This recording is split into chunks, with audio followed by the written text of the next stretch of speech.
Bet, jā, cilvēku tik acīm redzot viedokļu. Kas, kaut kādā ziņā ir absolūti normāli, bet, dažreiz var pilnīgi nevajadzīgi radīt sarežģījumus. Tā ir tāda stāsta par kaut nepieņemšanu, ka tu nepieņem to situāciju, kurā tu esi, un tev liekas, ka nebūs tas vārds invalīds, un tad jau man tā dzīve būs savādāk. Mums jau pieejamība, mums ir pieejamība, piekļūstamība, sasniedzamība. Tad mēs sakam, ka tad droši vien, kad ir pieripināmība un piestumtība, jo tev pieripinies un piestum tev var, un tad mēs esam pārbagāti ar terminiem. Un svarīgākais ir nosaukt terminus, nevis īstenībā par problēmu parunāt bieži. Jā, pastrīdēties. Jā.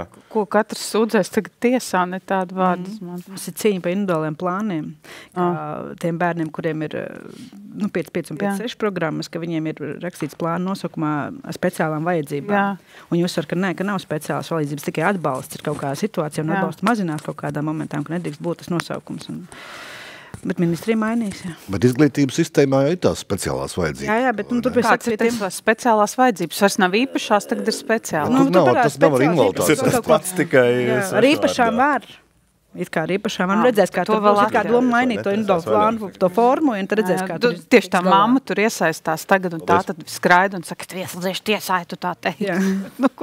Jūs tās Mārpas skolas, kas... No tās. Slavenās. Mēs pozitīvi, slaveni. Pozitīvi, jā, bet mēs tikai 3 gadus tajā sistēmā dzīvojam. Un vēl jau nav dati. Es domāju, ka mēs noteikti mums neviena nav. Jā, mēs esam baigajā pašplūsmā. Paldies, mīļš, tagad mēs zināsim. Pavisam negaidīti un brīvi mēs esam iekļaujušies sarunā, kuru mēs visticamāk... Mums ir it kā atvēlēta stunda. Droši vien, ka baigi nebūtu vēlams pārsniegt cienot jūsu laiku un arī skatītāju laiku, bet tajā pašā brīdī es domāju, ka mums būs iespēja produktīvai, iedzīgai sarunai, jo man gribētos cerēt, ka es neesot tieši iesaistīts tēmā, esmu maksimāli atbalstošs un vismaz minimāli informēts. Mēs esam satikušies Bērnu aizsardzības centra rīkotas kampaņas pašā sākumā, un kampaņas mērķis ir nodrošināt psihoemocionālu atbalstu vecākiem, kuri audzina un rūpējas par bērniem ar funkcionāliem traucējumiem. Šajā sarunā man ir liels prieks, ka mēs esam satikušies cilvēki, kuriem gan tēma rūp, gan cilvēki, kuri ir par šo tēmu informēti, un tādēļ man gribētos cerēt, ka arī skatītājiem, kuri redzēs un dzirdēs šo mūsu tikšanos, būs jēgpilni instrumenti pēc šīs sarunas, lai varbūt vismaz sāktu mēģināt tikt labāk galā ar savu situāciju, un es, protams, runāju par pašiem vecākiem un viņiem pietuvinātiem cilvēkiem, gan arī ļoti svarīga atskārsme, ka jūs neesat vieni. Nelolosim ilūzijas, šī mums nebūs vienkārša saruna, jo tēma nav rožaina un saistīta ne ar kādiem pašiem pozitīvākajiem pasaules realitātes aspektiem, bet tajā pašā laikā tas, ka mēs esam jau satikušies un tas, ka Bērnu aizsardzības centrs par to domā un par to, ka arvien vairāk sabiedrībā mēs runājam par bērnu ar funkcionāliem traucējumiem un viņu vecāku un viņu tuvinieku problēmām, ar kuriem viņi saskaras ikdienā. Gribētos cerēt, ka mēs virzāmies uz iekļaujošas un pieņemošas sabiedrības pusi. Sākot no tā tālā gala, bet es ceru, ka tālums starp mums ir tikai fizisks. Ivars Balodis, invalīdu un viņu draugu apvienības Apērons valdes priekšsēdētājs. Sveicināti. Sveicināti. Pie mums ir ieradusies Jana Krūmiņa, Latvijas spina bifida un hidrocefālijas biedrības valdes priekšsēdētāja. Pie mums ir atnācis Rudolfa tētis, Kaspars Magurs. Sveicināti. Labdien. Un man blakus sēž Mārupes pamatskolas speciālā pedagoģa un metodikas jomas vadītāja Ieva Vilava. Jā, labdien. Mēs sarunu būsim gatavi sākt, es domāju, jau pēc maza mirkļa, bet lai nebūtu situācija tāda, ka mēs aizkadrē esam daudz jau aprunājušies un jau gatavi mesties iekšā tēmā, es gribētu nolasīt skatītājiem un šīs diskusijas vērotājiem vēlākā laikā Kaķas un Valērijas stāstu, lai mēs saprastu, par kādu tēmu mēs runājam. Stāsts ir viena diena mūsu dzīvē.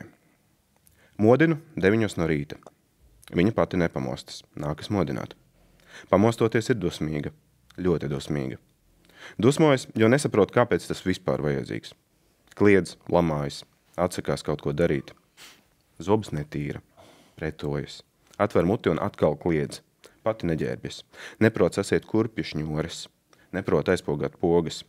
Kliedz, ka nekur neies. Uz skolu nebrauks. Mans uzdevums par katru cenu viņu pamodināt, pabarot, nomazgāt, apģērbt un izvest uz ielas. Iesedināt mašīnā. Galvenais – nepieļaut histēriju ar agresijas un autoagresijas liekmēm. Braucam uz skolu. Ceļš aizņem 40 minūtes. Visu šo laiku viņi bez pārtraukuma žēlojas un dusmojas, ka negrib braukt uz skolu. Kad beidzot esam klāt, es noparkojos uz blakus ielas, jo pie pašas skolas vietu nav. Pa ceļam uz skolu viņa pievēršas visiem garām gājējiem. Raustais apģērba, sveicina, saka čau, prasa, iedod 5, visu dara, lai pievērst uzmanību. Ja ceļā gadās cilvēks ar suni, noteikti apstājas un lūdz atļauju noglaudīt. Jāatsaka, sāk raudāt. Pārorientēt uzmanību šādos brīžos nav iespējams. Pārliecināt vai motivēt arī neizdodas. Līdz skolai no mašīnas jāiet tikai minūti, bet cik ilgi šis ceļš aizņems, nekad nevar zināt. Skolā novelkam virsdrēbes garderobē. Viņa nervozē, dusmojas, sūdzas, ka grib mājās. Mētā drēbes uz grīdas, tieši tāpat kā mājās, kur novilkus tur atstājusi. Koncentrēties nespēja. Mācību stundā atsakās strādāt, guļ ar seju uz galda, dažkārt pat sit galdu pret virsmu. Nemitīgi atkārto vienu un to pašu. Gribu ēst, gribu mājās, bez pārtraukuma. Pēc pusdienām dodamies atpakaļ uz mašīnu. Atkal jāpieskaras visiem, jāapčubina suņi. Protams, nepazīstams cilvēkus tas var pārsteigt. Tik līdz iekāpj automašīnā, aizmieg. Ap 2 dienā esam mājās. Pārģērbis un uzreiz iet gulēt. Guļ apmēram 2 stundas līdz 16:30. Kad pamostas, uzreiz pieprasiet ārā, steidzami, un atkārto to bez apstājas līdz izejam. Uz ielas viss turpinās. Cilvēki, suņi. Mērķis – noglaudīt pēc iespējas vairāk suņu. Tad atgriežamies mājās. Pēc tam, kad pastaigi ilgusi apmēram stundu. Vakariņojam, izpildām mājas darbus. Brīvais laiks – televizors. Skatās YouTube. Video par suņiem, ēdienu, multfilmas, īsus klipus. Bieži pārslēdz. Skatīto saturu nākas stingri kontrolēt, daudz ko aizliedz. Īpaši video, kuros cilvēki ēda. Viņa ļoti vēlas ēst televizora priekšā, mēģina slepus ienest ēdienu istabā. Kad neļauju, kļūst dusmīga, met priekšmetus zemē, kliedz, ir izteikta atkarība no ēdiena. Redzot, ka ēd citi, grib to pašu. Šobrīd ir liekais svars. Vakaros īpaši jāuzmanās ar ēdienu. Ir gramošanas problēmas. Slikti sakošļā, jo ir vāji žokļi muskuļi un neelastinga mēli. Tagad tāpēc uzturs ir pielāgots. Daudz biezeņveida dārzeņu, nekā cieta vai liela. Pēc ēšanas traukus pati nesavāc. Galds un grīda vienmēr paliek netīri, jo daudz kas nokrīt un izlīst. Pirms gulētiešanas vanna. Pati to sagatavot nevar. Nomazgāties arī ne. Galvu mazgāt nepatīk. Pretojas, dusmojas. Nagi. Vēl viens izaicinājums. Tos apgriezt ļauj tikai ar lielu pretestību. Dodamies gulēt. Pēc gaismas izslēgšanas sāk klejot pa dzīvokli. Uz toleti, pēc ūdens. Vienkārši staigā apkārt. Gulēt negrasās. Tas ilgst 30 līdz 40 minūtes. Beidzot apguļas, bet miegs nemierīgs. Dziļā miega praktiski nav. Nakts laikā bieži sauc mani. Kliedz, runā sapņos, cieši iemieg tikai 5 rītā. Nu, šāds ir Valērijas un Kaķas stāsts, un, kā jau teicu, mums tēma ir tāda, kurā tādu šķietami mākoņu ar zelta maliņām mums būs maz, un šī ir arī ļoti saprotami tēma, kura ir stigmatizēta mūsu sabiedrībā, un par kuru cilvēki, kuri saskaras ar šo tēmu loku tādā virsmas līmenī, praktiski neaizdomājas un bieži vien arī dzīvo stereotipu ietekmē.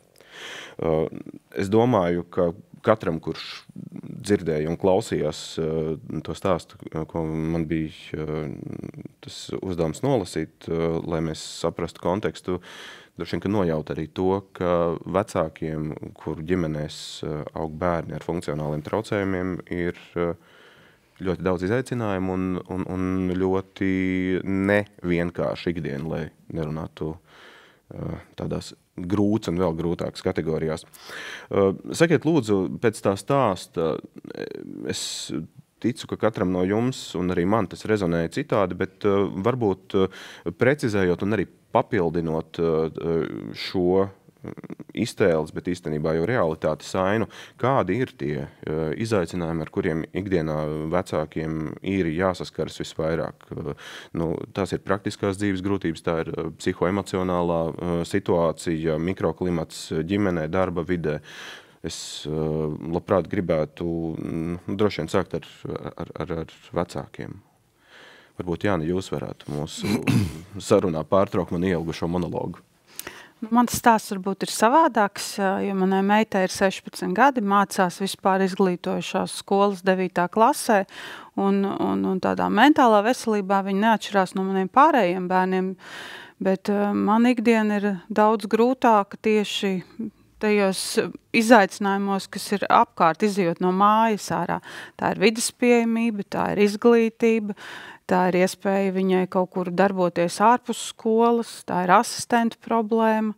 Šobrīd ļoti milzīgi sāpe mums ir tālāk izglītība pēc 9. klases, jo profesionālās skolas nav vides pieejams, un manai meitai ir kaut kādi savi sapņi, kuri, mēs šobrīd ļoti labi saprotam, ka tie, diemžēl, ir jāaprok. Kad ir jāmeklē kaut kādas citas iespējas iegūt izglītību, kura varbūt viņas veselības stāvoklim būs ļoti grūti izdarāms, jo tāda klasiska vidusskola, es domāju, nav viņai paredzēta. Un tie ir tie izaicinājumi, ar ko mēs saskaramies ikdienā. Vairāk tādi fiziski šķēršļi nekā šeit emocionāli. Un šo visu klausoties, domāju, vai man jau tomēr tik viegli dzīve. Kad ja tas bērns ir tā kā, ar viņu ir viegli komunicēt, sarunāties, tad ir vieglāk tā dzīve nekā, ja ir šāda veida problēmas. Bet man apkārt ir daudz šādi vecāki, kuriem ir šāda veida problēmas, un tas ir tas, kas man varbūt uztur, ka mēs esam viena otrai, ģimenei, mammas, mamām, tēti, satiekās, brāļi, māsas ir kopā, un tas varbūt ir tas pozitīvais, kad es saprotu šādas ģimenes, un viņi varbūt saprot manos izaicinājumos. Jā, un mašīnu nolikt pāri ielai, jo pie skolas nav vietas, tā ir klasika, ne tikai skola, bet teikt, kur citu. Nav jau tā, ka jums tas būtu vitāli nepieciešams būt spējīgai maksimāli tuvu novietot. Jā, jo viņi pārvietojas ratiņkrēslā. Man tas īpaši ziemas laikā ir, katrs metrs, tas ir neiedomājams šķērslis, ko pārvalēt. Un tad, kad es esmu viņai blakus, ir baigi labi, bet vienu dienu taču, ja cilvēkam ir 16 gadi, viņš grib aiziet arī kaut kur pats ar draugiem, un tas, diemžēl, gandrīz ir tā kā izslēgts, varbūt vasarā, jā, bet... Šeit es gribu mirkli iestarpināt, ka mēs nekrāsosim pasauli tikai realistiski tumšās krāsās, bet mēs arī runāsim par šo pozitīvo iespēju un par tādām pozitīvākām tendencēm, bet līdz tam tomēr apzinot grūtības, kas par jūsu dzīvē pēdējos gados notikušās pārmaiņas un ne tikai tas, kas notika ar jūsu bērnu, bet tas, kas neizbēgami atbalsojās arī jūsu dzīvē. Kas ir tas, kas jums kā vecākam jūsu dzīves biedrē ir tie galvenie izaicinājumi? Nedaudz, lai tomēr saprastu to mūsu situāciju, tomēr man ir jāieskatās arī tajā sākumā, kā mēs esam nonākuši savā situācijā. Jā, pirms pusotru gada dēlu notrieca mašīnu, un viņš bija aktīvs sportists, savas komandas kapteinis. Pēc vispārējas galvas traumas viņš izdzīvoja. Bijām ilgu laiku intensīvajā terapijā, komā mēnesi, un tad attiecīgi 5 mēnešus slimnīcā. Šobrīd no pagājušā gada februāra esam mājās, un teiksim tā, mēs atbraucām mājās, kad man kā vecākam, jo es esmu vecāks, viss, teiksim tā, medicīnas izglītības mācos mājās kopā ar bērnu, eju cauri visām neiroloģijas patoloģijām un visām pārējām lietām, un cenšos palīdzēt, kā nu var. Mēs kā vecāki cenšamies palīdzēt, kā nu varam, bet tā diena ir ļoti, ļoti skaudra, jo, atbraucot mājās, visa šī te ārstēšana vēl joprojām turpinās, nerunājot par rehabilitāciju. Mēs dodamies arī uz rehabilitāciju, bet ļoti bieži tas nav iespējams, jo Rudolfam izpaužās arī dažādas veģetīvās izpausmes, tā skaitā distonijas, ir arī epileptiskās lēkmes, un vienu dienu tev ir laba diena, vienu dienu nav laba, bet tā labā diena mums sastāv no tā, kad Rudolfs, teiksim tā, nevelk rociņas, jā, nav šīs distonijas vai nav epileptiskās lēkmes, kad viņš velta no pagājušās vasaras arī kādu smaidu par kaut kādiem jokiem, par veciem jokiem, satiekot savus paziņas, pasmaida, un mūsu tā saziņa ir, ņemot vērā, ka viņam ir traheostoma, mēs sazināmies ar acu mirkšķināšanu. Un tas pirmsākums, ja mēs runājam par šo te februāri, tad bija tā, ka pirmais gads principā bija, ja mēs nogulējām pa nakti 3 līdz 4 stundas kā vecāki, tad tas bija daudz, un tā mēs dzīvojām veselu gadu. Un tāpatās jāiet uz darbu ir, sieva arī mācās pirms negadījuma iestājās, lai mācītos par māsu zinības tieši. Un tā sakritība varbūt no kaut kurienes tas viss nāk, un par to mēs esam daudz un dikti domājuši. Bet, nu jā, bet vienā brīdī tu esi māma, vienā brīdī tu esi mācies māsu zinības, un tas, ko tu kā māma, labi, tev ir šīs zināšanas, bet tu nevari izdarīt, jo tas ir tavs bērns. Nu jā, un tā diena, kaut vai arī tāda pavisam vienkārša lieta, ja, piemēram, aprūpē Rudolfam, mēs esam daudz bērnu ģimene, un mums ir mazais brālis, kuram ir 4 gadi, viņš palūdz uztais man desmaizi vakarā, jā, viņam tur tāda lieta ir, un viņam ļoti garšo šīs te desmaizītes. Un, kad tev jāsaka, piedod, es šobrīd nevaru, jo man ir jāpalīdz Rudolfam medikamenti jādod, Rudolfam jāaprūpē traheostoma un vispārēji aprūpas darbi, jā, un lai mēs ar Rudolfu saprastu, kas viņam sāp vai nesāp, mēs cenšamies uzdot jautājumus, un tad viņš attiecīgi acu mirkšķināšanu mums sniedz kaut kādas atbildes, par ko, protams, arī neirologi ir ļoti patīkam pārsteigt, kad Rudolfs pie šīm smagajām traumām ir arī intelektu palicis, un mēs par to esam ļoti, ļoti laimīgi, un cerams, kad mums ies uz priekšu. Tagad pēdējā laikā vismaz kaut cik varam arī šīs 5-6 stundas pagulēt. Ar sievu regulāri mainoties vienu nakti viens, otru nakti otrs. Un ir ļoti daudzas lietas, ko būtu ko pateikt, ko noteikti cilvēks no malas varbūt neaizdomājās, kas šajā visā stāstā tev ikdienās skar kaut vai elementāra lieta, lai tu aizbraukt uz veikalu, tev vajag asistentu. Jā, mums ir asistents, un paldies viņām, brīnišķīgas meitenes, bet ir ļoti daudz tādu gadījumu, kad arī pat asistents nespēja tikt galā, jo mums ir nepieciešama šī gan veselības puse, gan rehabilitācijas puse. Ja tu pasīvi nevingrinās viņu, tad viņam aizies viens vai otrs ķermeņa loceklis atkal nebūtībā. Tā kā regulāri katru dienu tev ir visu laiku mājās rehabilitācijas process, tā skaitā ergoterapija, audiologopēda pakalpojumi, nepieciešama masāžas un vispārējais. Un tāds ir mums tas stāsts.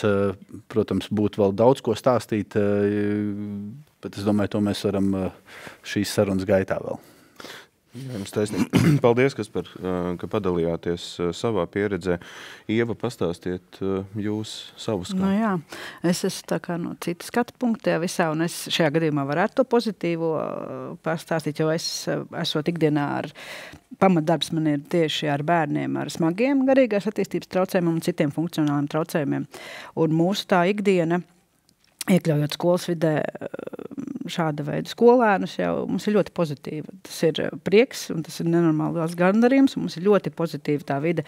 Skolotāji ir, lai cik tas sarežģīti un grūti būtu, mēs, protams, nenesam līdzi to vecāku lielo pārdzīvojumu par šiem bērniem. Mēs redzam tikai to prieku, to pozitīvo pusi, tā teikt. Un šajā gadījumā, klausoties arī to stāstu, man uzreiz prātā nāk domas, kā varētu palīdzēt, ko vajadzētu pielāgot, kā mēs varētu sakārtot. Es jau nedaudz tā padomāju, kāda varētu būt vizuāla atbalsta. Tur kaut kādās situācijās redzu ļoti foršu meiteni. Un jau daudz punktus, kur varētu strādāt ar viņu.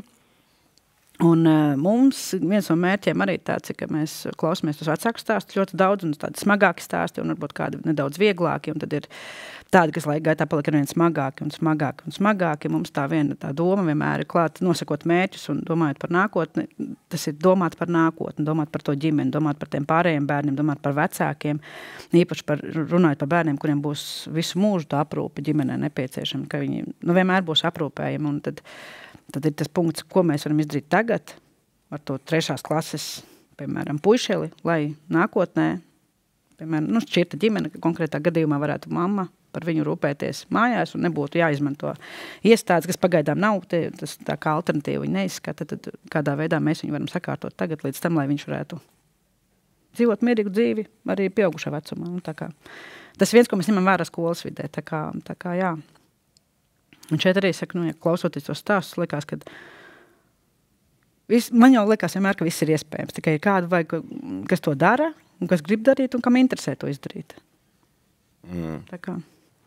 Jūs jau pirmais cerības stariņš mūsu sarunā, kur es laikam iekrāsoju ar savu ievadu tekstu pavisam drūmās krāsās, bet es ticu, ka tieši tādi cilvēki kā jūs, kuri nesautīgi, pašaizliedzīgi un radoši atbilstoši mūsdienīgākajiem zinātnes un pedagoģijas atzinumiem un atklāsmēm cenšas palīdzēt. Ir jau mazliet tāds naivs jautājums, bet varbūt kāds no jums tad arī varētu uzdzirksteļot ar atbildu uz šo jautājumu, kā tad saskatīt tos iekšējos resursus un vispār pamanīt, lai sāktos lietot vecākiem šādās situācijās, jo es ticu, ka tā ikdiena ar savu nerimstošo, rutinēto, tāpēc kā ārkārtīgi normativizēto un sakārtoto ikdienas grafiku vienā brīdī kļūst ārkārtīgi smaga. Tad, pastāstiet vecāki, kādu jūs padomu varat citiem līdzīgās situācijās esošiem vecākiem dot, lai pilnīgi nebūtu tur āmen baznīcā, klavieru vāks ir jātaisa ciet un pārtraucam šo visu.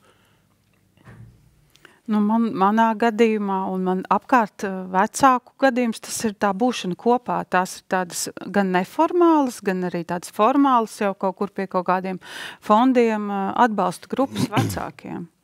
Un man liekas, visvairāk ir tieši tajās neformālajās, jo tur mēs varam izdomāt pašas sev kaut kādu prieku mūsu ģimenēm, arī tētiem un brāļiem māsām. Tas ir tas, kas mūs uztur. Un tur ir tie cilvēki, kas mani, un man liekas, es viņus saprotu, nestāstot varbūt to situāciju pat detaļās. Jo es varbūt nezinu, kā ir būt ar autiska spektra bērnu kopā, kurš naktī neguļ, bet tā mamma saprot kā manus, kas kaut kādi medicīniski izaicinājumi vai fiziskas grūtības, ar ko es ikdienā saskaros. Un tas ir tas padoms meklēt līdzīgus vecākus un meklēt atbalsta grupas. Biedrošanās, atcerēties. Jā. Viens nav cīnītājs un kaut arī katrs vecāks cīnās savā dzīvē pietiekami daudziem izaicinājumiem. Mēs tomēr esam sociālas būtnes. Un tieši laikmets ar šo ierīču dominanci mūsu dzīvē bieži vien liek to arī aizmirst. Kaspar? Jā, ar ko es gribētu sākt, es pilnībā piekrītu mammai, bet tas, ko es gribētu noteikti teikt, kas ir būtiski arī valsts līmenī, ir šie atelpas brīži, kas ir ļoti svarīgi, un cik man zināms, tad šobrīd pakalpojumu grozā jaunajā ir arī šie atelpas brīži ielikti, kas attiecīgi pašvaldībās jāievieš. Vienā pašvaldībā iespējams vairāk šīs dienas gadā, citās pašvaldībās mazāk, un tas ir ļoti būtiski. Un tas, ko mēs kā ģimene, lai kāda arī nebūtu šī situācija, un kā es iepriekš minēju, ka mēs esam daudz bērnu ģimeni, ir Rudolfam mazāk māsa un mazāks brālis. Mēs bijām ļoti, ļoti aktīva ģimene. Mēs cenšamies būt ar bērniem šo te aktīvo stāstu turpināt un censties maksimāli pie pirmās iespējas kaut kur izbraukt, doties, satikties ar draugiem, cik tas ir iespējams, bet tai pašā laikā mēs saprotam, ka mums var būt viens zvans un mums ir jāatgriežās ātri mājās, bet mēs vismaz mēģinām mūsu bērniņiem mazajiem arī stāstam, bet tāpatās mēs izjūtam ļoti bieži arī šo te kad viņiem ir šis te uzmanības trūkums. Bet pilnībā absolūti piekrītu, kad ir jārunā ar sev līdzīgajiem. Arī mēs esam atraduši, un sieva ir čata grupās ar mamām arī līdzīgajās situācijās un komunicē un mēģinām rast šos te variantus, tāpatās par nevalstiskām organizācijām, kas iespējams var sniegt atbalstu, palīdzēt un domājam par to, par šo te izveidi, lai varētu palīdzēt arī apkārtējiem. Un, lai cik grūti arī nebūtu, un kāds nogurums arī nebūtu sakrājies, ir jāturpina. Mūsu gadījumā mēs neredzam nemaz citu variantu, jo mēs gribam celt Rudolfu, maksimāli palīdzēt Rudolfam un, protams, mazajiem sniegt maksimālu uzmanību, izglītību un visas pārējās lietas, jo katrs no viņiem bērniņiem ir individuāls un indivīds. Un katram ir nepieciešams, ja mēs esam bērnus laiduši pasaulē, un viņi mums ir, viņi ir katrs pelnījis saņemt visu to labāko, neatkarīgi no tā, kā dzīvē mums ir gadījies. Un to mēs arī centīsimies darīt, lai kāda arī nebūtu šī skaudrā patiesība mājās. Par atbalsta mehānismiem mēs parunāsim sarunas turpinājumā, bet Ivar iesaistot sarunā arī jūs Apēronā, kas jau pēc sava nosaukuma ir invalīdu un viņu draugu apvienība. Es pieļauju, ka jūs saskaraties gan ar neskaitāmām situācijām, kad jums ir jāsniedz atbalsts cilvēkiem, kuriem bieži vien tieši tā psihoemocionālā situācija ir ārkārtīgi bēdīga. Un varbūt tad mēs pēc tam varam paturpināt arī ar jautājumu, kāpēc 21. gadsimta 3. desmitgadē laikā, kad mēs tomēr tik daudz runājam par iekļaujošumu, piekļūstamību, pieejamību un visiem šiem citiem skaistiem, gudriem vārdiem, dzīves praktiskā realitāte bieži vien tomēr ir saistīta ar labu tiesu stigmatizācijas tēmā, par kuru tomēr gan valsts, gan arī nevalstiskās organizācijas sabiedrība informē diezgan konstanti, konsekventi un regulāri. Jā, paldies, Kaspar, paldies, Jāna, par dalīšanos ar savu pieredzi. Man liekas, ka ļoti skaudri patiesību sakot, un precīzi jūs arī to sakat par to, ka mēs dzīvojam jau tik ļoti sociāli atbildīgā valstī, kuru ļoti daudzām lietām nevajadzētu būt, vai vajadzētu notikt ļoti vieglā veidā. Un es atceros, pirms kādiem 7, 8 gadiem ar vienu no labklājības ministriem mēs tikāmies kādā intervijā, un tad arī viens no vecākiem stāstīja par savu situāciju, un ministrs ieteica, ka vajag cīnīties. Un žurnālists uzprasīja jēgpilnu jautājumu, ar ko tad jācīnās īsti ir, un tad tas ministrs drusku apmuls un teica, ka ar mani kaut kā jocīgi sanāk. Ar valsti, ar sistēmu droši vien, un nevis cīnīties droši vien, bet tai sistēmai jābūt tādai, lai pēc iespējas vairāk atvieglotu vecāku dzīvi. Lai tev nav pašam jāizdomā kaut kādas jaunas lietas, uz ko YouTube'ā jāmeklē vai draugu grupās jāmeklē. Tai sistēmai vajadzētu būt tādai, ka pie tevis jau nākošajā dienā, aiznākošajā dienā atnāk un mēģina palīdzēt.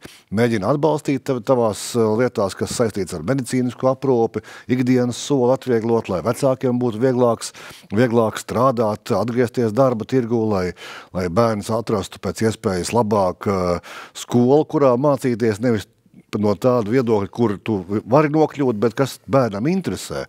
Un tā kā man liekas, ka tā ir tā sociāli atbildīgās valsts perspektīvas, kuriem mums vajadzētu virzīties.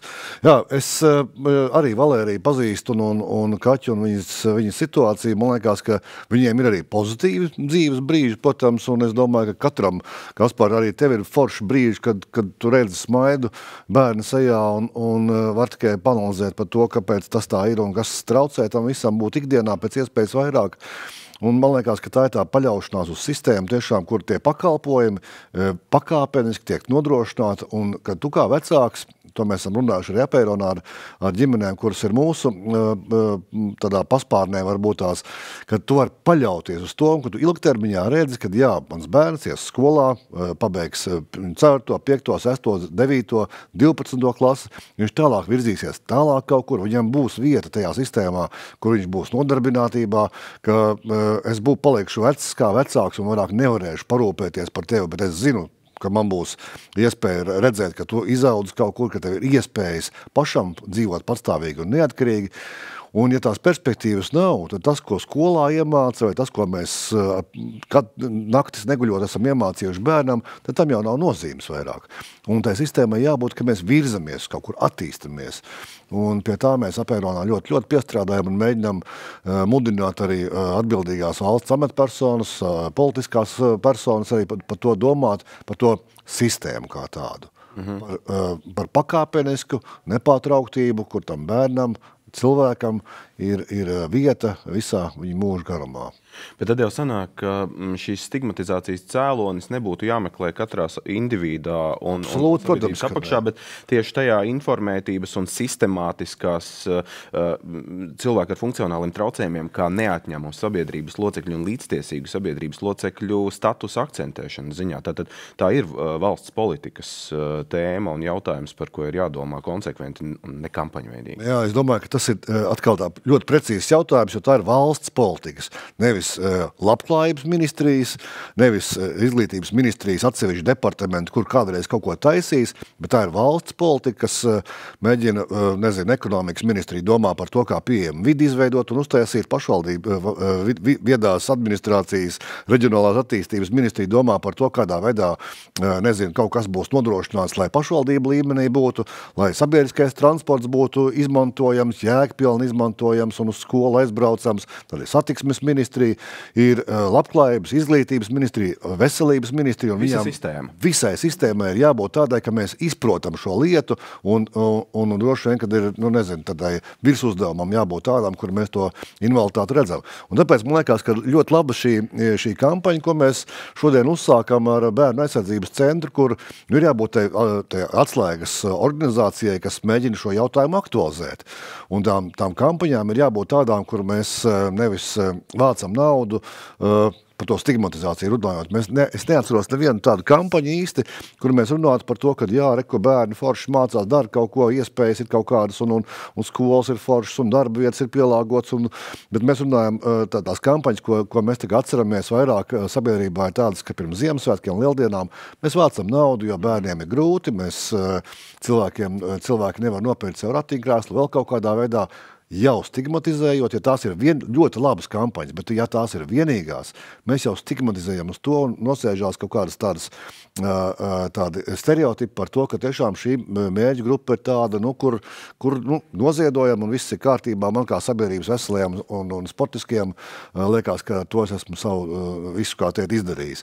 Nē. Jā, jums taisnība par to, ka mēs monetārā vai tīri tādā lietišķi mantiskā veidā sabiedrības nosacīti veselā daļa, ja aizliek gaisa pēdiņas, kaut kā dodam savu pienesumu, un tad šķiet, ka tas ir viss, vairāk nekas it kā arī nebūtu jādara, ja, bet tā jau nav taisnība.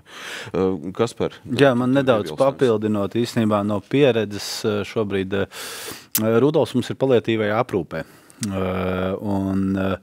Lai gan mēs pirms 2 gadiem un 5 un 6, 7 neesam tur bijuši, ir no vecākiem dzirdēts, kad salīdzinājumā ar šo brīdi un kā bija pirms 7 gadiem, šie te pakalpojumi ir stipri vairāk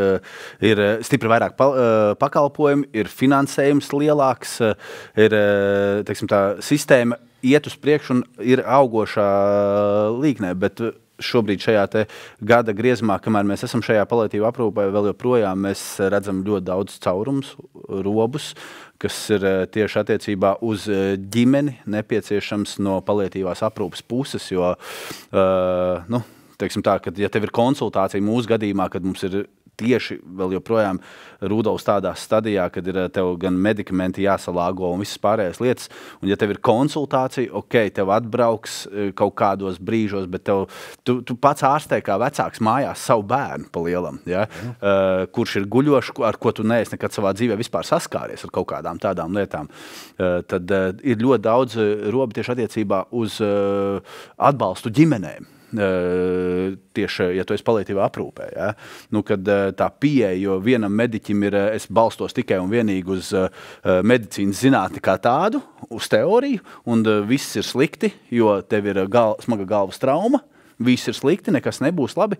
Tā pašā laikā saka, dodiet tādas un tādas zāles, un pēc tam tev pajautā, vai tu dod tās zāles, un tu saki jau 3. un 5. reizi, jā, ka tu dod. Un tu visu laiku atgriezies tajā stāstā, ka tev patiesībā tev saka, it kā mēs jūs atbalstam mentāli, rīkojieties, stāstiet, bet tajā pašā laikā tev ir absolūti pret tevi neticība. Nerunājot jau par visām pārējām lietām, ar ko tu saskaries, komunicējot tiešā kontaktā un visos koncīlijos, kur mums ir bijis reāls gadījums, ka tu esi viens pats vecāks pret 8 doktoriem.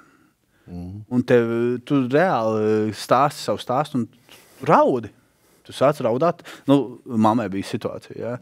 Kad tu stāsti, bet tev ir visu laiku teorija pretī. Tu stāsti reālos keisu. Tu stāsti, kāda ir tava situācija mājās. Bet tev noved līdz tādam brīdim, ka tu sāc raudāt. Un tad tev vienīgais jautājums, ko tev pajautā, ir, jūs esat domājuši par kādu speciālistu, psihologu? Un tas ir standarts. Tas ir standarts un regulāri. Es saku palietīvā, lūdzu, neuzdodiet tikai Dievu dēļ šos jautājumus vairāk. Jo, ticiet man, mēs esam domājuši. Mēs pat esam griezušies. Un viens redz, kur vajag šādu palīdzību, viens redz atkal, kad nevajag šī palīdzība. Un tā, tas ir tas papildinot par to, kad kaut kas tiek darīts, bet vēl joprojām ir daudz darāmā.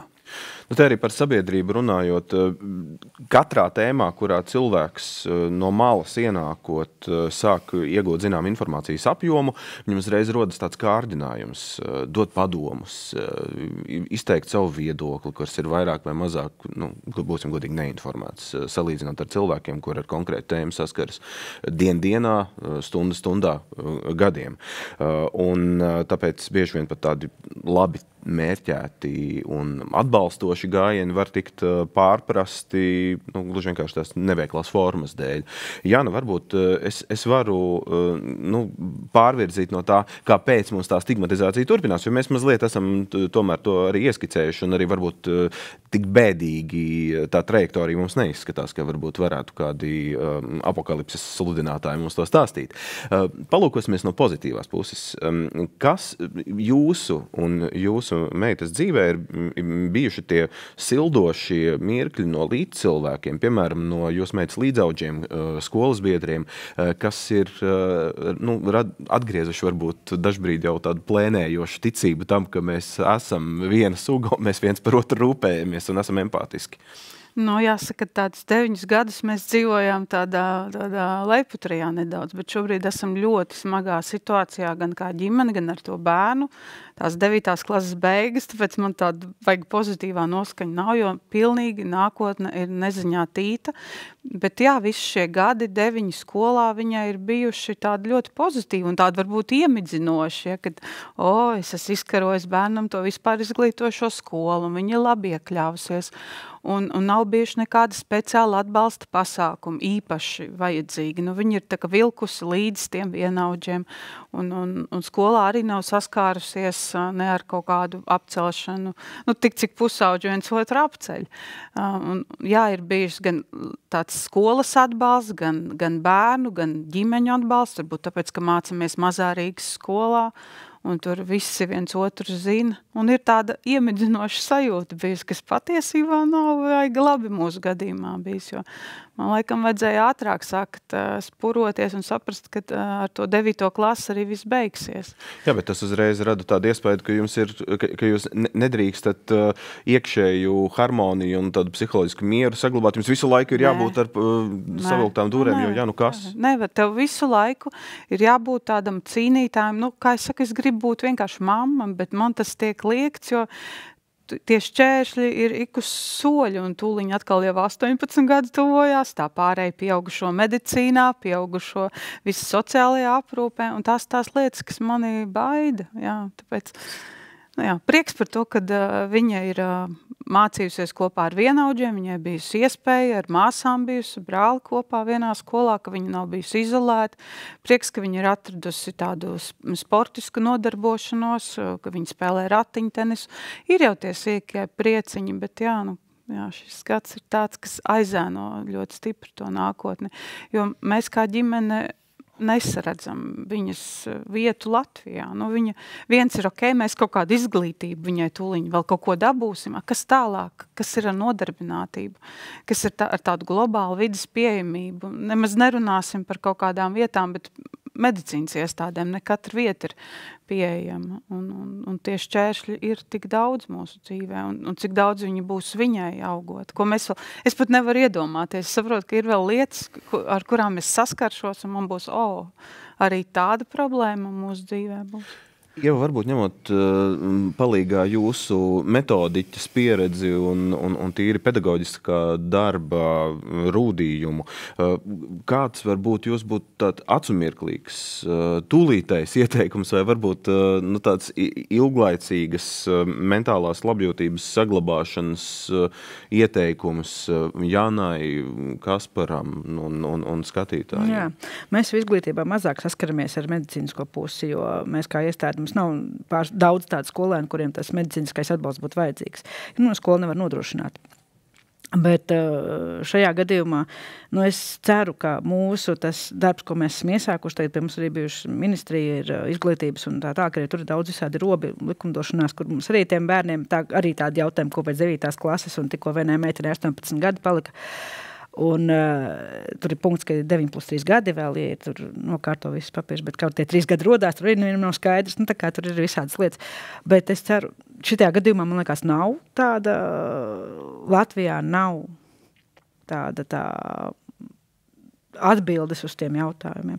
Jo, es saku, tādu nelielu ieskatījāmies pieredzes apmaiņā Norvēģijā, kā viņiem, nevar jau salīdzināt, protams, valsts un tā, bet tāds mazs ieskats un tāds nedaudz pozitīvs tā sajūta bija, redzot, ka tur šīs lietas ir sakārtotas cilvēkiem, kam vienlaicīgi nav ne redze, ne dzirde, plus vēl kustību traucējumi, medicīniskā rakstura dažādi ierobežojumi, un viņiem ir gan skola, gan iespēja pulciņi, gan nodarbības, gan pēc tam, kā dzīvot, pat iespēja tā, kad ir centri un tā, kur vecāki var būt klāt. Un tas bērns bērns, bet pieaugušais jau ir nodarbināts, viņam ir lietas, kas viņam patīk, un viņš tur dara savas lietas un strādā kaut kādu naudu nopēlu, viņam ir tā naudiņa, un tur, tās lietas viss tā baigi sakārtot, bet tad skatījos, ja viņi var, mēs arī varam.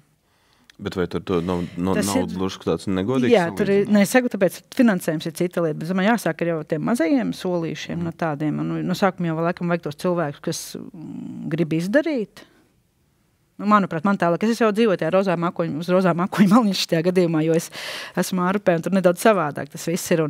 Un mums ir liels atbalsts no pašvaldības, mums ir liels atbalsts no skolas vadības, un mēs esam baigi tādā ļoti drošā vidē, un mēs droši strādājam, un mums tic un uzticās, un arī vecākiem, lai gan lēnām viņi sāk uzticēties, jo viņi jau ar iestādēm arī visi nāca ar to pašu sajūtu, kā jau iepriekš bija saskārušies citur.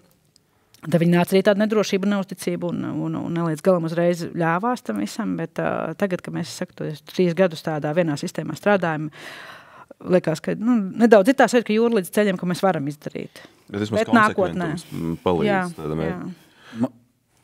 Jānai, no sākuma komentārs, kas par pēc man ir tā lieta, ko es jau sen esmu teikusi, ka es to saredzu to, man liekas, ka tur nevajag mega resursus, kad mums tomēr jābūt kaut kādai sistēmai, ka mēs šādas ģimenes izķeram, vai tā kā mūsu gadījumā, ka šāds bērns piedzimst, vai kad ir trauma, vai kad ir kaut kāda saslimšana, tā vienmēr ir bērnu slimnīca, kur šie gadījumi nonāk.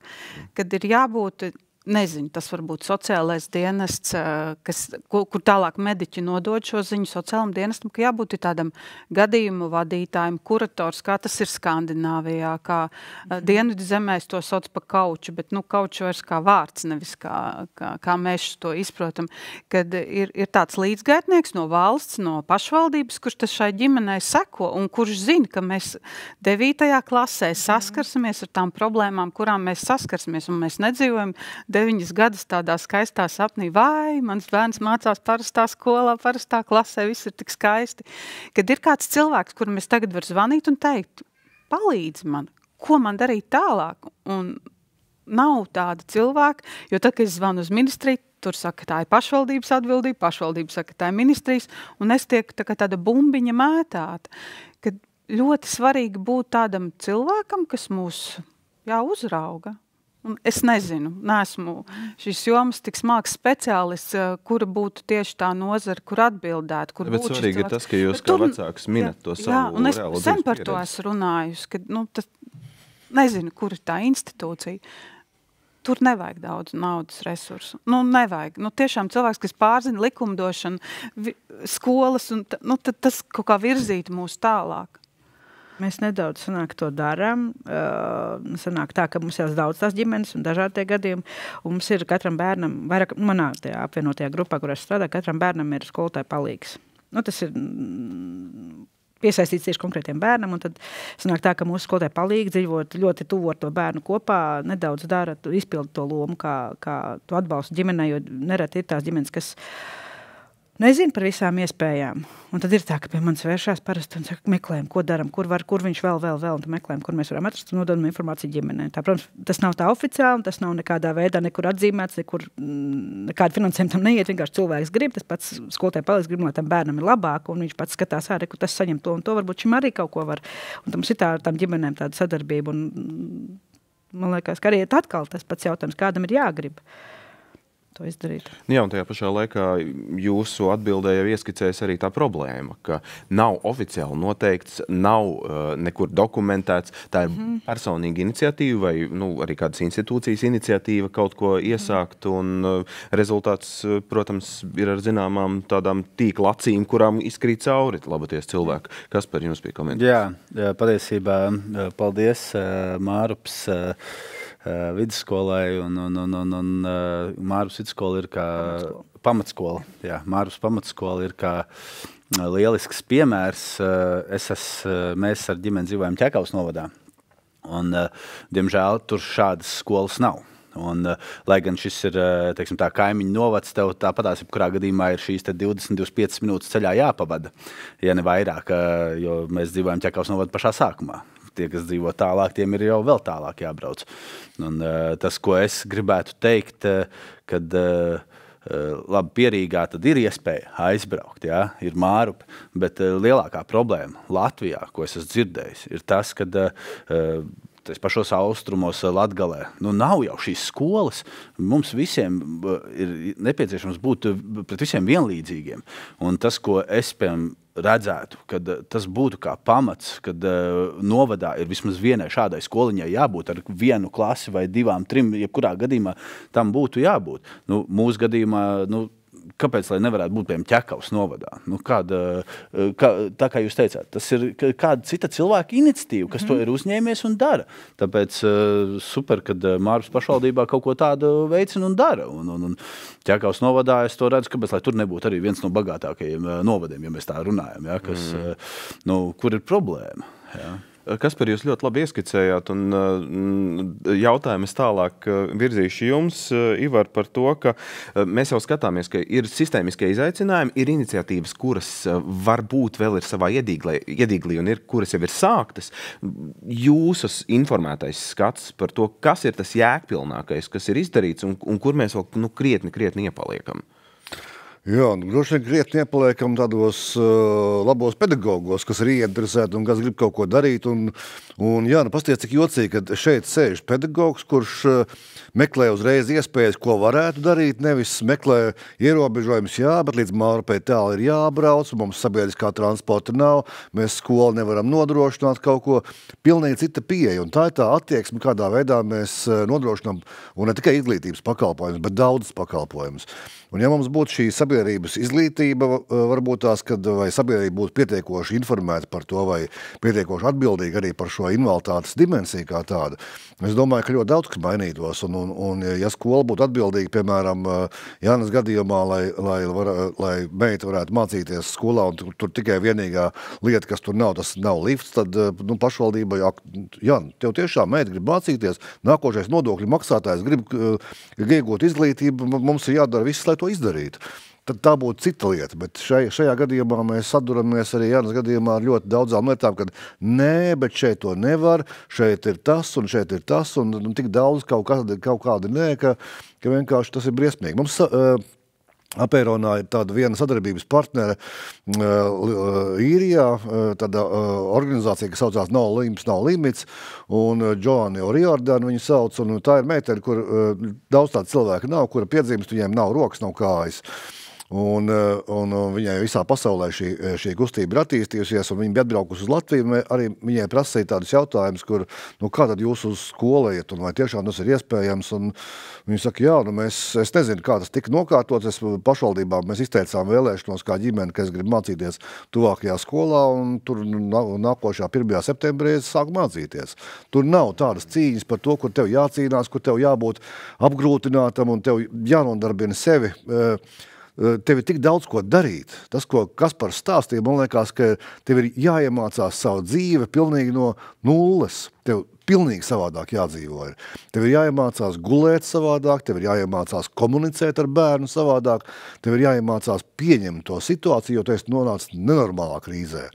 Un tai atbalstam ir jābūt tevis tādam, ka tev nāk un prasa, Kaspar, bet vai tu esi izmantojis šo psihologu pakalpojumu? Kaspar, bet mēs taču ir 3 bezmaksas psihologu nodarbības, vai tās tu esi izmantojis, un nepārtraukt atgādināt, ka tev taču ir, Kaspar, tev taču tā īpašā situācija, bet to piedāvā tik nemanāmā veidā, ka tu esi tajā situācijā, un pēkšņi tu saproti, ka viss notiek. Bērnam nāk māsiņa uz mājām un apkop kaut ko, to ar sievu var kaut kur aizbraukt un atpūsties un sajusties kā vīrietis, kā mamma, kā tētis, kā vīrs un sieva, kā aiziet uz randiņu, varbūt pa 3 gadiem vienu reizi un aizbraukt kaut kur un nedomājot par to, ka tas ir, kas tur notiekās ar bērnu, vai tur viss ir kārtībā, palaist to vaļā un dzīvot to dzīvi.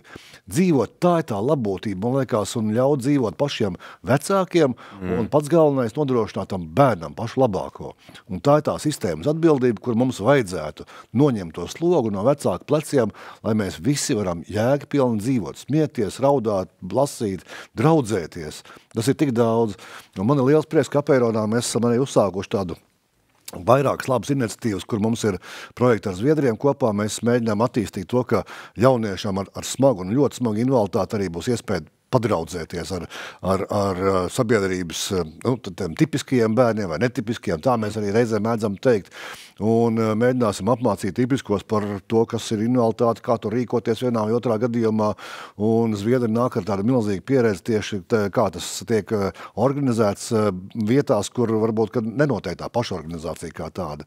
Un otra lieta, kas man liekas, ka atkal baigi labāk, kur es redzu prieku bērnu acīs, arī bērni jaunieši tāda smagāka invaliditāte ir iekļaušanās tādā brīvprātīgā kustībā sporta pasaulē, un Latvijas Basketbola Savienība, Futbola federācija labprāt ņem pretī jauniešus ar invaliditāti, mēģina nodrošināt tādas pirmsākumu, mums pat reizi sākušies, kur mēs mēģinām organizēt tikšanās ar lielajiem basketbolistiem, nezinu, vai porziņas būs vai nebūs, bet droši vien, ka pārējie basketbolisti arī ar mieru ir iesaistīties un tādā veidā parādot to piemēru, ka tas nav nekas briesmīgs.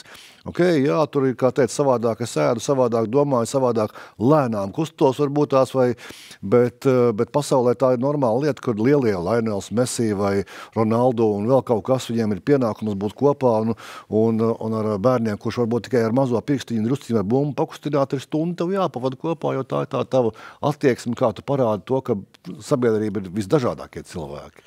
Jūs, Ivar, manuprāt, pateicāt tik ļoti daudz un tik ļoti blīvu jēgpilnu informāciju, ka es labprāt gribētu sadalīt to sastāvdaļās, ka pirmkārt tās sabiedrības informēšanas kampaņas, acīm redzot, ir jēgpilnas. Un tieši ar to pozitīvo pieskaņu, nevis, ka mēs kārtē reizi vācam kādam atkal likteņa pabērnam, nabadziņam, kuram tā nav paveicies, bet nē, mēs sabiedrības loceklim, lai viņš varētu pilnvērtīgi funkcionēt mūsu sabiedrībā, mēs viņam palīdzam tādā veidā. Un otra lieta, ko es daļēji gribēju, gan kā jums klātesošiem vecākiem, gan arī tiem, kas mums skatās pateikt, jūs esat vienkārši ārkārtīgi drosmīgi un jaudīgi cilvēki.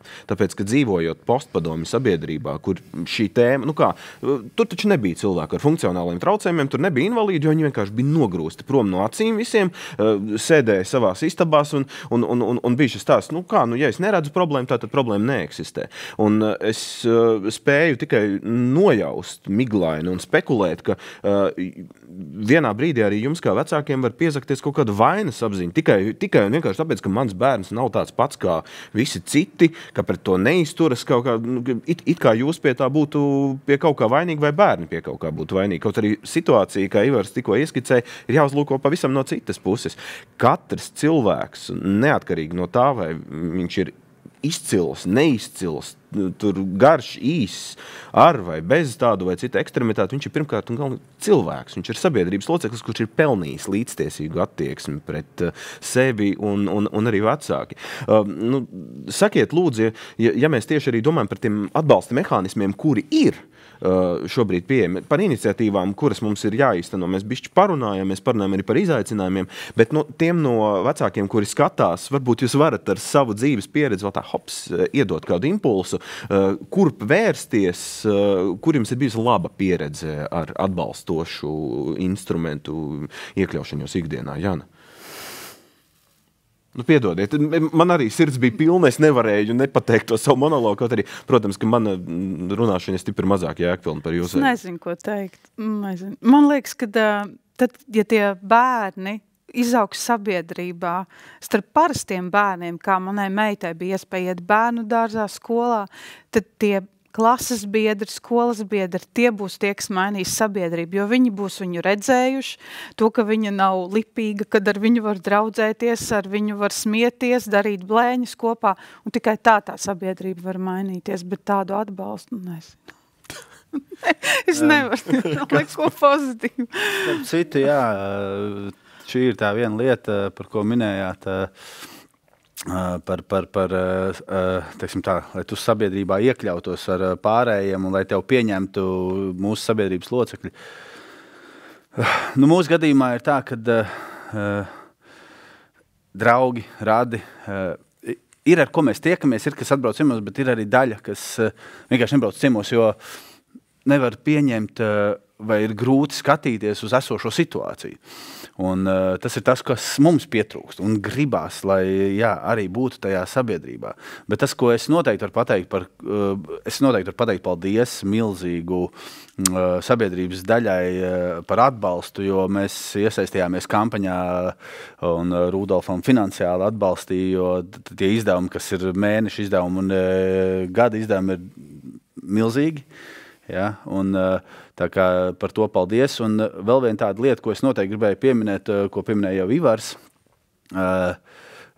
ir Ziemassvētki. Un tu domā, ko tu varētu Rudolfam uzdāvināt Ziemassvētkos. Un tad tu saproti, ka viņam kā sportiskam cilvēkam, kuram starp citu ir Lionel Messi parakstīts krekls atsūtīts, un tu izdomā, ko viņam varētu uzdāvināt. Tu izdomā, ka varbūt varētu kaut kādu Ziemassvētku sveicienu no pasaulē vai Latvijā zināmiem sportistiem. Un paldies tiešām Latvijas Basketbola Savienībai un it īpaši Jānim Strēlniekam, kurš ir mēs kā nodēvējuši esam mūsu basketbola krustāvs, futbola izlases aizsargs Raivis Jurkovskis. Apzinot viņus un viņi savus kolēģis, tad Rudolfs saņēma 20 ierunātas ziņas Ziemassvētkos kā dāvanu, jo viņš dzird. Mēs nezinām, cik daudz viņš redz, bet viņš dzird. Un pirmajā reizē, ja viņš tā domīgi, tad otrajā jau viņš sēž tik lepns. Un tu redzi, ka viņš pilnībā ir lepns, jo tur gan Porziņģis, gan Žagars, gan Ikaunieks, visi viņu sveic Ziemassvētkos. Un tie ir tie laimes mirkļi. Jā. Tā kā, bet ja mēs runājam par tādu atbalstu kā tādu, tad, protams, viņš ir vienmēr nepietiekams un tā skaitā arī finansiāls un ir daudz, kur vēl mums kā valstī un sistēmai augt. Ieva. Es tādu pozitīvu varu pateikt, tā kā es ar bērniem īpašām vajadzībām strādāju jau pirms Māras pamatskolas, un es vienmēr esot kopā ar tiem bērniem, mēģinājis būt ļoti daudz sabiedrībā. Mēs esam Rīgā, pa Vecrīgā, pa kafejnīcām staigājuši vēl gan pa vienam, gan mazās grupās. Un sanāk, pirms gadiem 7 vēl bija tā, ka mazais Rimī Vecrīgā tur tā kā baidījās, ka mēs ejam iekšā, tāpēc, ka man bija tādi, kas nāk un ņem, un ja rādz ābolu, tas noteikti tiks apēsts. Un Nu, bet visus jau neapēdīs. Bet ābols domā, nu, visus jau neapēdīs, nes par viņu var arī samaksāt, viss ir kārtībā.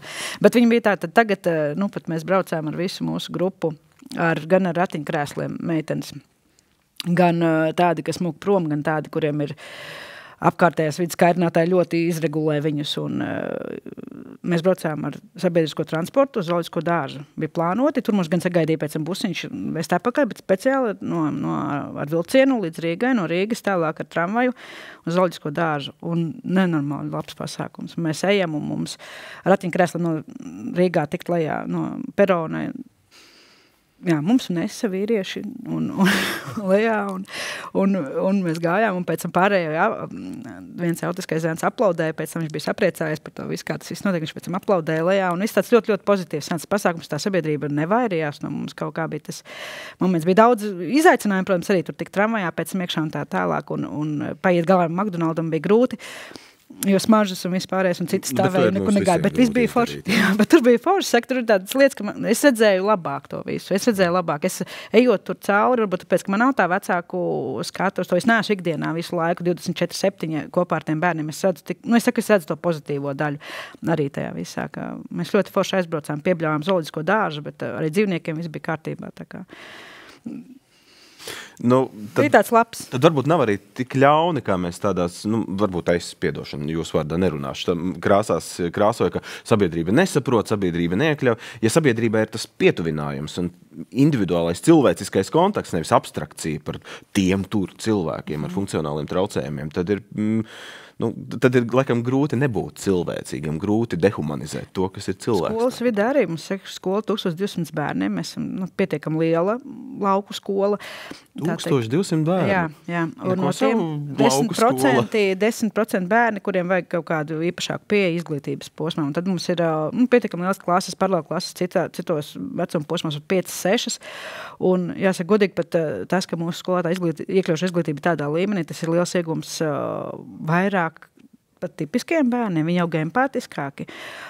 Kaut vai mana audzināmā klasa, man ir 7. klasa audzināmie vēl klāt pie visa, un viņi ikdienā ļoti daudz ir kopā ar manu otro, tā kā to apvienoto grupu, kur strādāju.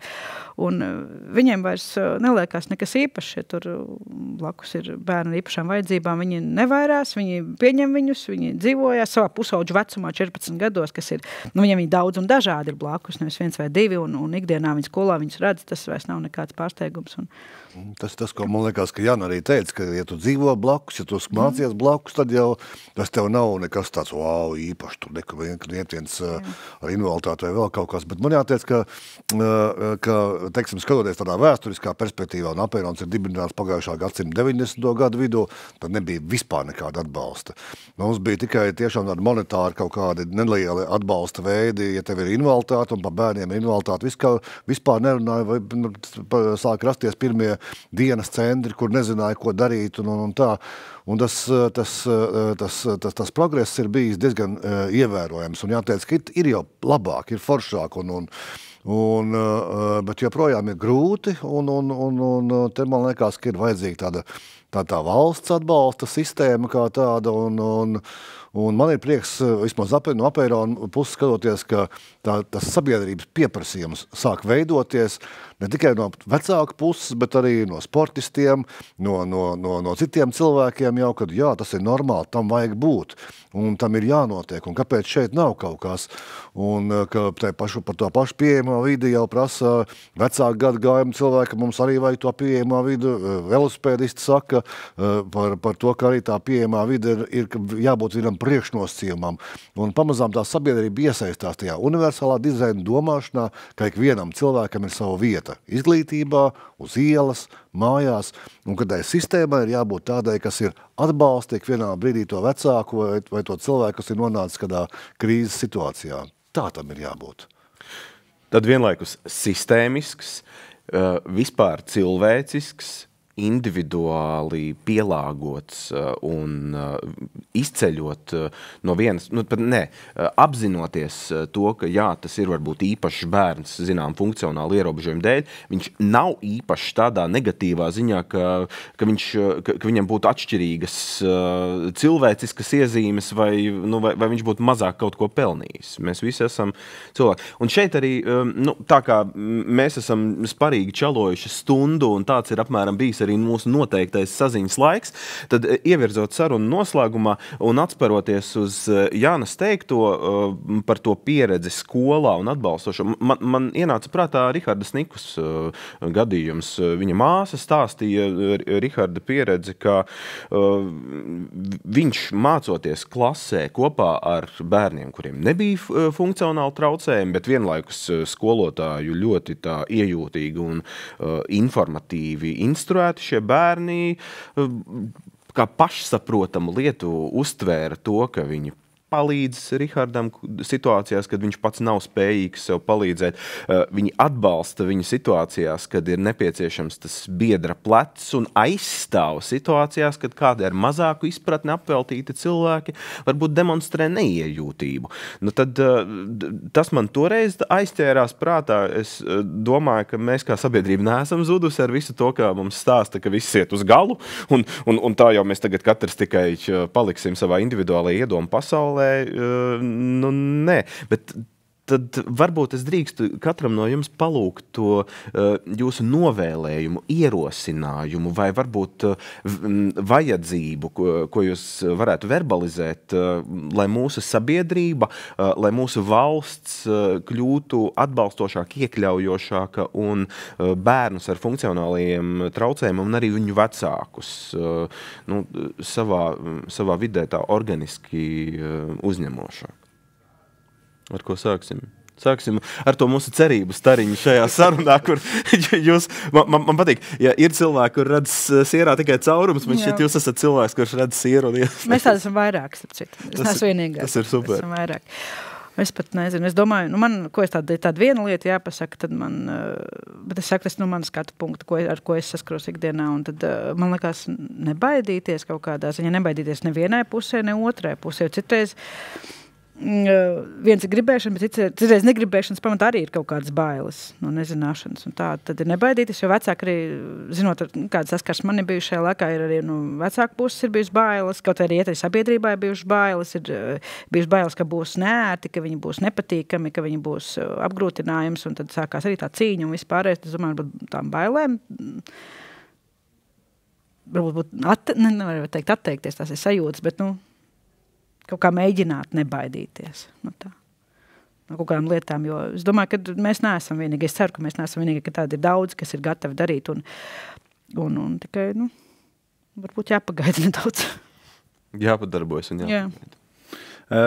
Es noteikti vēlos nobeigt ar labu ziņu, ar labu lietu un, protams, ja ir labā, vajag arī pieminēt, ko vajadzētu uzlabot, un tā ir noteikti vides piekļūstamība. Tā ir pavisam noteikti, un bieži vien jau saskaramies ar šo te problēmu, nerunājot par mūsu ceļu infrastruktūru, un tur, ja tu atrodies laukos, kā tu vispār var pārvietoties ar ratiem, un tā ir milzīga epopeja, bet es nobeigšu kā es teicu, ar labo, un Rudolfs reiz nedēļā brauc uz Baložu vidusskolu. Mēs esam pieņemti, mums nav koda, ja, jo mums nevar piešķirt, jo nesaprot, cik mēs daudz redzam vai dzirdam, un nav tāda vispārinātas, ja, vai cik tu esi, kāds tev ir intelekts, un to visu nevar, jo šobrīd viņš nerunā, kaut gan mēs gribam izglītoties.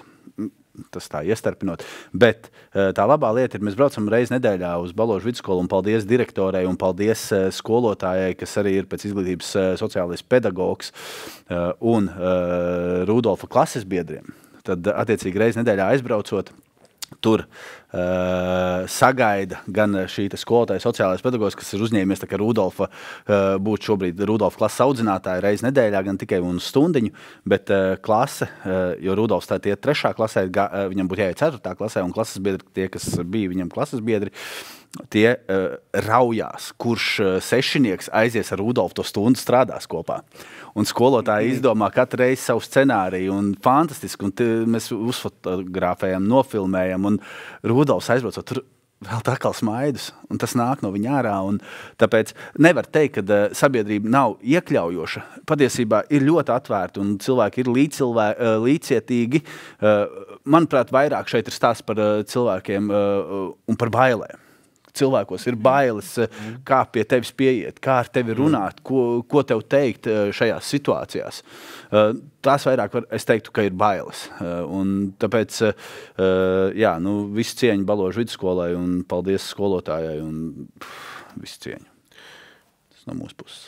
Es varbūt atkārtošos, bet man liekas, ka tieši šādi bērni, šādi cilvēki, viņi ļoti maina mūsu sabiedrību un, manuprāt, mēs nenovērtējam to resursu, kas ir tādos bērnos, jo daļa tomēr ieies darba tirgu, kaut ko strādās, un viņi vislabāk sapratīs to cilvēku ar īpašām vajadzībām. Viņi varbūt būs tie labie speciālie pedagogi, rehabilitologi un tam līdzīgi cilvēki. Tās profesijas, kuras varbūt nav pieprasītas, jo mēs kā veseli, tipiski cilvēki nevaram saprast to cilvēku ar invaliditāti. Un Latvijai būtu jānovērtē katrs šāds bērns, katra šāda ģimene, kur audzina šādu bērnu.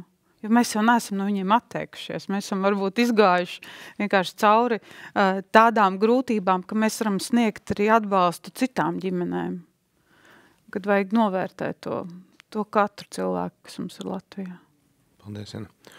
Vēl kādu stipru vārdu no jums ir. Jā, bet cik jauki pasties, mums ir Maurapē pamatskola, mums ir Baložos labi piemēri, mums ir Cēs vidusskola, kur arī notiek brīnumainas lietas, un droši vien, kad arī kādā citā pilsētā, un arī Rīgā iespējams, kad ir, kur arī Rīgas Igauņu pamatskola, kas ļoti, ļoti domājas par to ir. Droši vien, ka tas, ko es gribētu teikt, ka mums ir jāapstās drusku apkārt un jāapskatās, ko mēs varam izdarīt paši, un mēs jau esam tā sistēma. Mēs jau esam tie cilvēki, kas dzīvo Latvijā un kas veido Latviju, un ja katrs no mums, kas klausās un skatās, pavērtētu, ko es varētu izdarīt tādu, lai, nenolikt automašīnu pie tā centra, par ko Valērija un ar Kaķu runāja, vai ne, un pie tās skolas, vai varbūt, kad, uzzvanīt Kaspar Rudolfa mammai un uzprasīt, kas tad īsti jums ir vajadzīgs. Nevis, ka mammai pašai jāiet un Kasparam jācīnās un jāprasa, kas vēl man pienākās, bet kad uzprasītu kāds, sociālais darbinieks vai medicīnas vai izglītības speciālists un uzprasīt, kā varbūt, ka es varu palīdzēt, kas jums tur paliek, kā mēs tur palikām ar tām visām lietām.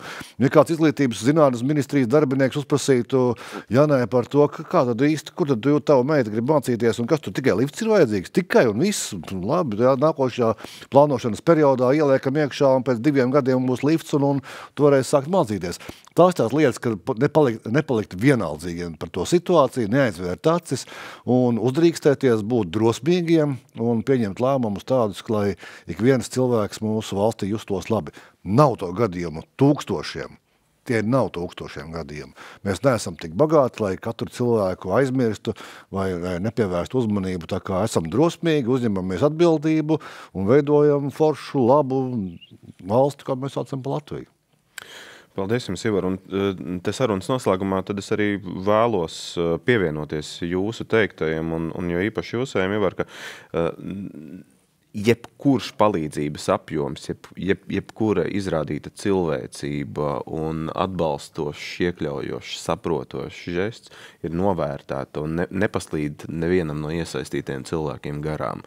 Un mēs katrs esam pietiekami jaudīgi, lai varam iesaistīties palīdzēšanā un vienkārši iekļaut sabiedrībā bērnus ar funkcionāliem traucējumiem labāk, organiskāk un atgādināt, ka viņi ir tādi paši cilvēki, kā mēs, neskatoties uz to, ka mēs katrs, protams, esam atšķirīgi. Un tādēļ cerībā uz to, ka gan šī bērnu aizsardzības centra iniciētā kampaņa, protams, ar bērnu un pusauģu uzticības tālruni 116 111 un arī ar invalīdu un viņu draugu apvienību Apērons, dos papildu impulsu, papildu iedvesmu tiem klusajiem baroņiem, kurus mēs pazīstam kā īpašo bērnu vecākus. Un tādēļ liels paldies jums, Ivar, par piedalīšanos šajā sarunā. Paldies jums, Jāna, paldies, Kaspar, un paldies, Ieva. Es ļoti novērtēju katru no jūsu sniegto pienesumu šajā sarunā, un es ļoti ceru, ka tas kalpos kā tāds iedvesmojošs un arī atbalstošs impulss pārējiem, kuri mūs redzēja. Jā, mēs neesam vieni, un atceroties Jāņu un Janas un arī Kaspara stāstu, tad mēs kopā varam izdarīt vairāk, un ja mēs līdzīgus cilvēkus sameklējam ar līdzīgām problēmām, tad tas mums var kalpot par tādu dažbrīd stabilu pamatu, lai atspērtos un tiektos pretī zvaigznēm, kas mūsu gadījumā ir jēdzīga, iekļaujoša, atbalstoša un humāna sabiedrība. Paldies jums sirsnīgs par dalību diskusijā. Kampaņa ir tikai sākums. Paldies! Paldies! Paldies. Jā, skaisti. Liels paldies jums!